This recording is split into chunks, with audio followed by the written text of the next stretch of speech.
Hi, I'm Dom from Good to Chat with Dom, here with the fabulous Katy Hurt at the Hello. Greystones in Sheffield. Hello, thank you so much for coming. I mean, we're at the end of the tour now. We are. Oh, that's so sad. I mean, how has it been for the past, 5-6 weeks that you've Yeah. been touring the UK? It's been amazing. I feel bad even saying tour because we've been sneaky and we've done it every weekend. So I've had like a good chunk of time to prepare for each show, which is really nice. Yeah. But yeah, it's been like a whole month since the album came out, and every weekend we've been playing up and down the country. And I feel like I almost feel like we're just getting started. I don't want it to end. Now I feel like we've got our groove. You know? I mean, I've just been talking to your bassist, Yes. and we've just been saying pretty much the exact same thing. The fact that, at first you got your little flaws and whatnot, and Yeah. I mean, today there was a tiny, tiny, tiny little flaw. No, don't. Don't have evidence. Oh no. I've got evidence. Evidence. Yeah. I wrote the thing is I like handwriting my set lists. And I handwrote them in the car today, and I missed a song, that's on me. I mean, it happens. It happens. But the great thing is, you styled it out so well. I mean, well, you added I'm that professional. There was such a lovely little comedic effect to it, and then you had your little semi-running man as well. Oh God, the running man. I hope someone has that on video footage. I think, part of the joy of, for me at least, part of the joy of doing this live is the fact that there is the human element. Yeah. Like every night the guys play different songs in the in-between, and they surprise me with the solos, and they always they're always there to hold, like, to catch me, which I love, So I've been so lucky to play with such a wonderful band for so many years now that I can just trust that if, and I wouldn't even call it a screw up because missing a song, but if I misstep, they are there and they make it easy to laugh about, and Yeah. I love that. So yeah. I mean, it was so stylish though, the way that you kind of went into a full description of a song, and then it was like, this isn't actually the song, but it made it so much fun though. It is. Well, it is just fun. It's just fun. It's fun being on stage. It's fun, messing around and trying different things. And like sometimes we'll just add solos in and add, extra bits and bobs. So I'm glad it worked out. But I am going to be thinking about. It's going to be keeping me up. It's going to haunt me. I mean, it's absolutely fantastic. Now, you've had an incredible set tonight. I mean, I've got to say, there's one particular moment that it gives me chills. And it was during Seasons. Okay. Right at the start. And it's to do with your drummer. Isn't he great? He's incredible. I mean, the way I have to say, I've stolen him. Yeah. From Gasoline and Matches. We've had beef from Gasoline and Matches with us on this tour because my normal drummer that most people would recognize, he's had a baby, so he's off. He chose to have a baby Congratulations. the week before. Yes. Congrats, but the week before the album release. Perfect timing. Great timing. But no, we kidnapped James from Gasoline and Matches, and it has been absolutely incredible having him. And it's so different playing with a different drummer. And I know it's the same song, but it's a totally different vibe. Yeah. And it's interesting for me because I've played with with Steve for like 7 years, so I'm getting used to the new way, and it is really fun to just see the differences and the uniqueness of each individual musician and what they bring to the show. I mean, it's incredible. The reasons why I pull out Seasons is because the way that it starts, obviously Seasons being about the weather, about the change in, emotions and whatnot. The way that he kind of like just drags his sticks across the cymbals and then across the snare and just... Yeah, it definitely has, he has a lot of fun with using the whole kit. Yeah. All of it, all the rims, everything. All the sticks. I mean, he changed to the large knob ones where it has that do-do-do kind of sound. It's just... It's so good. And we've got Chris with us on pedal steel. That was my next thing as well. I mean... The best sound in the whole world. It totally makes everything just pop. Yeah. It's just haunting. And also, the thing I love about it... because he also plays mandolin and acoustic guitar, it means that it does kind of free me up to not have to play acoustic on every single song, and because he fills some of that space, and it's my favorite sound in the world, the pedal steel. It's so sad and haunting, and I just it just adds that extra little layer that you don't expect to have on a song. Well, the fun thing is, because obviously it's on the recording, which means for the last 5 years, every time we've played these songs, I'm hearing that in my head. Like, I know that that's there, but I forget all the time that other people don't know that. And obviously the album wasn't out. So Yeah. now the album's out and people hear it and they're like, oh, that sounds like the record. I'm like, yes, it's been like that the whole time, you guys. It's just that I hadn't had the chance to show it. That's but yeah, it. go and check out the album, then you'll be able to hear it with pedal steel. I mean, Gimme A Break, album that's been out for a few weeks now. Yeah. How's- It's flying by. It's crazy. How's the whole kind of like take up from the album been in comparison with the tour? And Oh, have you it's- noticed there's been an uplift each time there's been a gig? Yeah, absolutely. It really has blown me away. And I think it's really easy to get caught up in the metrics. Yeah. You know, it's hard not to. And it did take me 5 years to put this album out. So there's a lot of pressure on me, Yeah. about what it was going to do. But I have been so overwhelmed in the best way with the support from this. Like I have had, and I say this not to brag or anything, but I've had so many orders that I can't keep up because it's just me. Yeah. Like if you order this album, it's me sat in my bedroom signing a card, putting it in a postage slip, taking it to the post office. So being on the road and having the orders come in and feeling that like, oh my God, a new one. And then I'm like, oh my God, but I'm not at home. I can't send them yet. How do I do this? It truly has blown me away. I didn't expect that to be at the level that it has been at, which obviously I'm insanely grateful for. I like being busy. Please keep buying the album. Keep doing it. Yeah, go do it right now. But yeah, the response has just been it's been, I think, worth the wait. Like for me, I tried very hard. Like the night before it came out, I had a bit of a freak out because I was Yeah. like, what happens if no one, Actually what if downloads no one it actually or- listens to it? But no, I have loved seeing, and like I've been really surprised by which songs people gravitate towards, Yeah. and like which ones I've had messages about different songs from different people about like them instantly falling in love with, and so that's been really cool to see because obviously some of them like Sounds Good in a Bar's been out for 4 years, Yeah. so obviously I know what people think about Sounds Good in a Bar, but I don't know how people feel about Feather or All We Ever Have. So that's been really fun for me. To Which just kind one of- has been the one that's kind of like really popped? I believe I asked you this, a couple of weeks ago, but since so. then, how's I it think been? Dreamers, Dreamers which has has been really surprised me. And I know maybe it's just because it's the first the first track. one, yeah. Maybe that's the one they're listening to first. But yeah, loads of people have messaged me about Dreamers. I mean, the way that you all performed it tonight was just, Thank you. it's just, if you haven't been to one of Katy Hurt's gigs, Come to a show. why not? Please. I mean, she's just We on a tour. need you. I mean, the thing I mentioned, a couple of weeks ago on the podcast, which has just been released tonight as we record this Go on the check it out. 20th. It's so incredibly cheap. What, the tour? To come to a gig like this, Yeah, please come to a show. £16 it cost me to come here tonight. Yeah.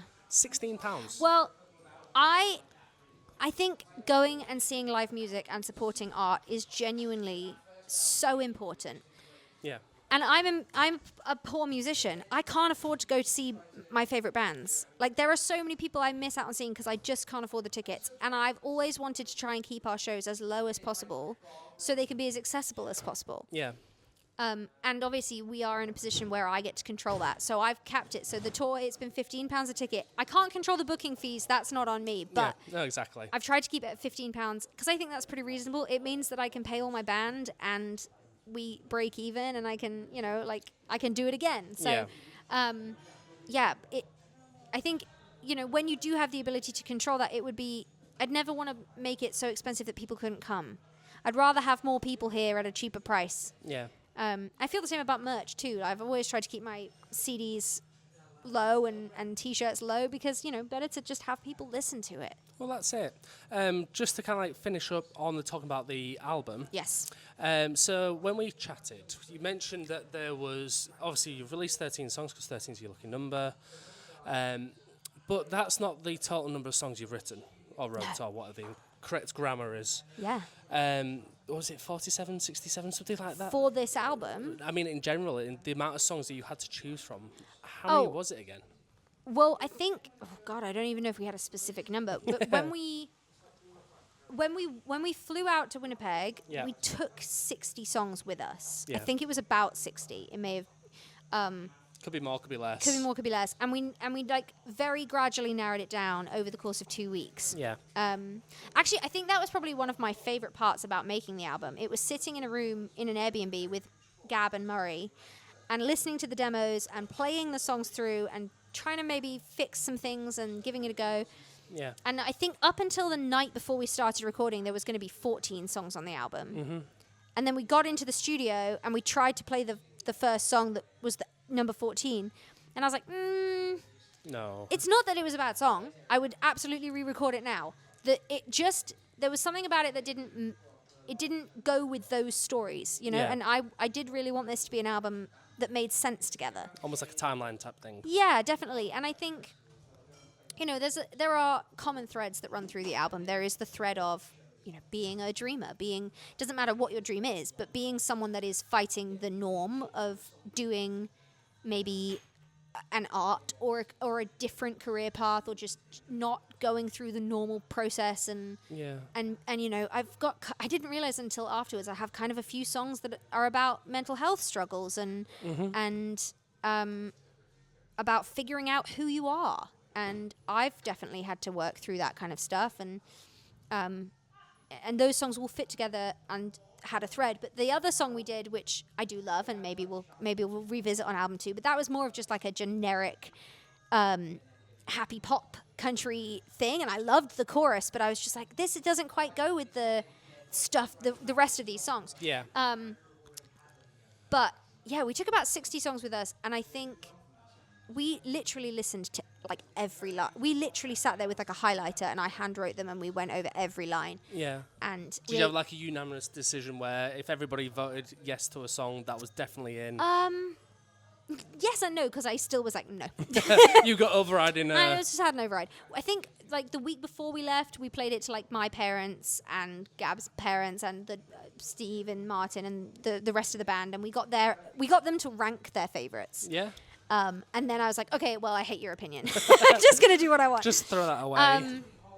So yeah, we did go through that whole process, but it's just, you know, it's trial and error, and it's not like those songs can't have a new life somewhere else. And and there were songs on the album, like, you know, like Before the Ice Melts, that one was rejected from the Unfinished Business EP. Yeah.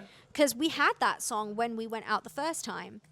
But when we made Unfinished Business, we were like, okay, but Natchez and Unfinished Business, they're the kind of ballads, and See You Later and Revved Up are the fun ones. There was no place for Before the Ice Melts on that EP. So yeah.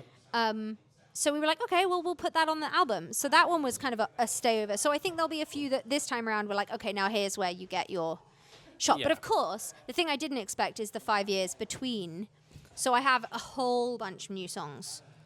Like Exciting. even more to add to that list. I don't even know how many it would be now. So what is the timeline then for like your future releases, your next tour? It's been like 3 weeks, man. I know, but like, how long do we have to wait? Because we absolutely love watching you perform. I mean, watching you tonight, we can't go too long without seeing No, we you can't. again. And I definitely don't want to leave it as long as we did last time. I've learned a lot of valuable lessons about how to do this in the last few years. I think, I mean, what I would like to do is, you know, we have a couple festivals over the summer, but I do have some time off now. I'm going to collect my thoughts and figure out how much debt I'm in. Yeah. You know, from the tour and the Because it CD. does cost a lot. It does cost a lot. And then I'll see if I've earned any money enough to go and do the new one later in the year, because, like I said, the songs are ready. Yeah. And I think I'm a different person now to who I was 5 years ago. I think it's hard not to have been changed by time. So it's definitely time to put new music out and to have something new to say.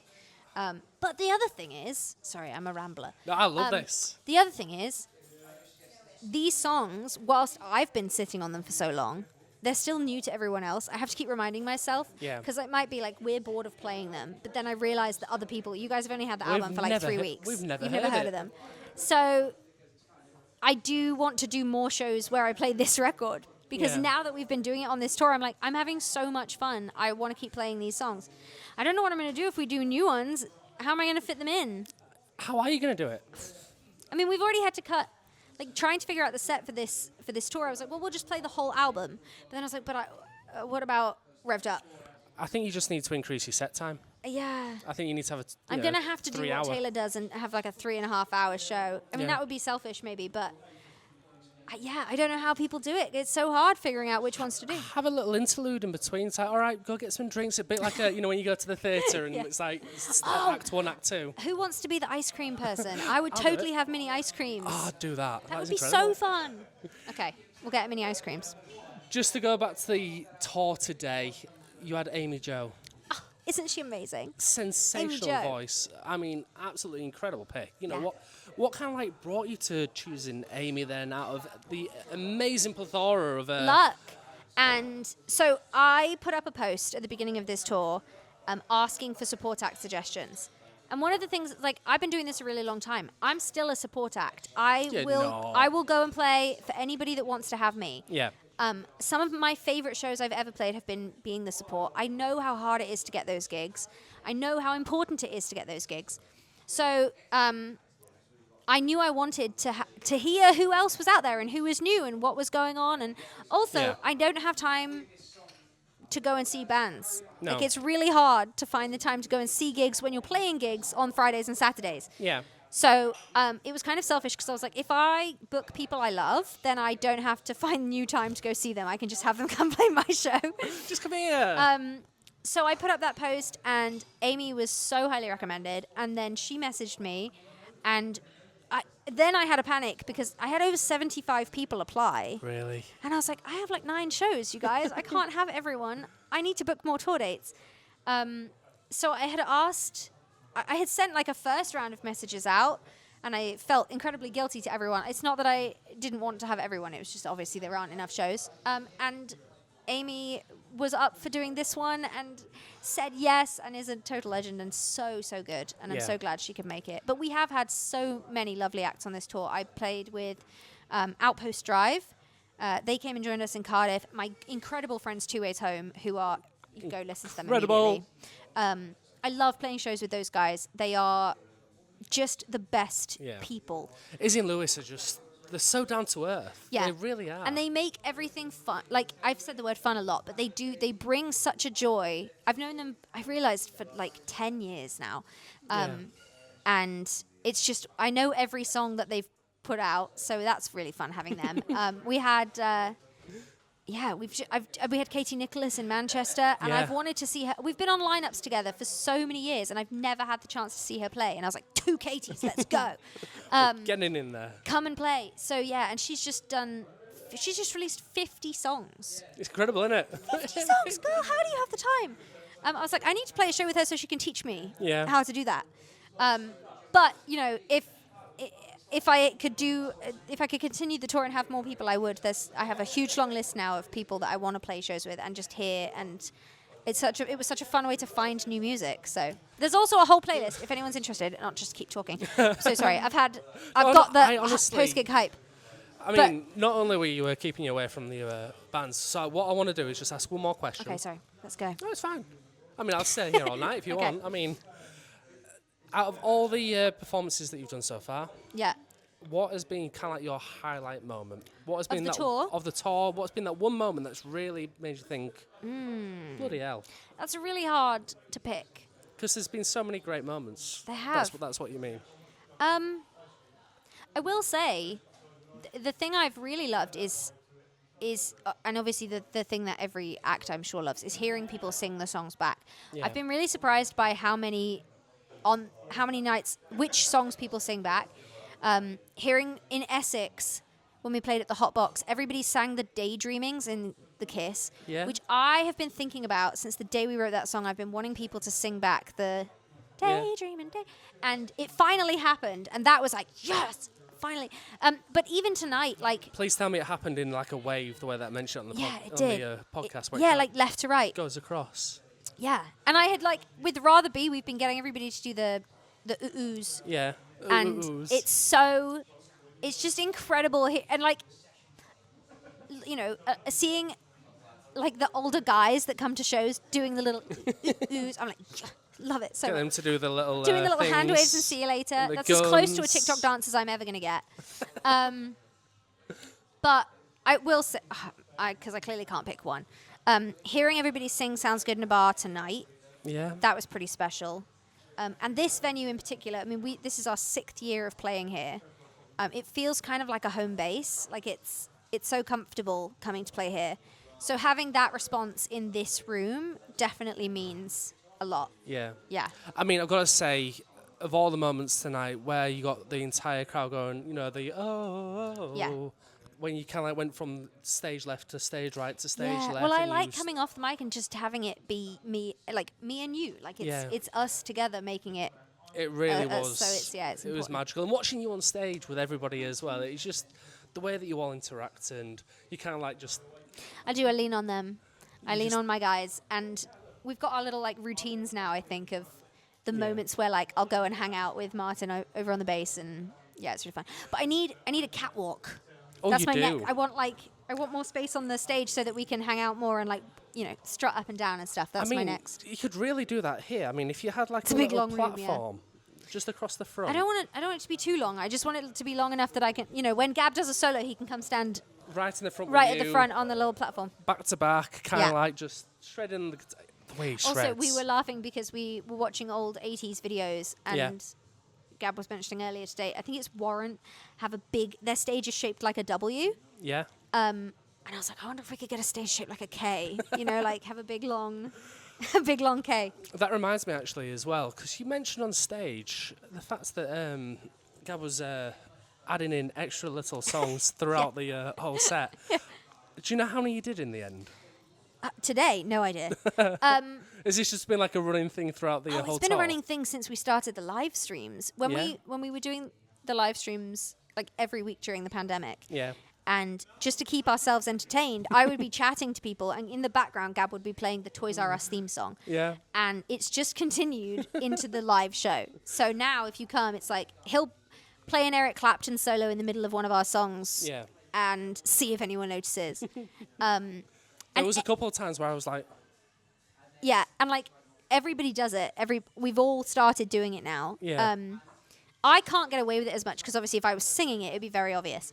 But the rest of the guys, like on the pedal, Chris is doing it and Martin's playing bass riffs from all sorts of songs. So it is fun. If you recognize, my favorite one that people have been noticing is In Seasons. Yeah. And it's on the recording. He whistles the Winds of Change song. Does it? I've When not I noticed say that yet. Winds of Change, he goes hoo hoo hoo and does the actual Winds of Change like, and only one person's come up afterwards and be like, Did you just really do that? Did you really do that?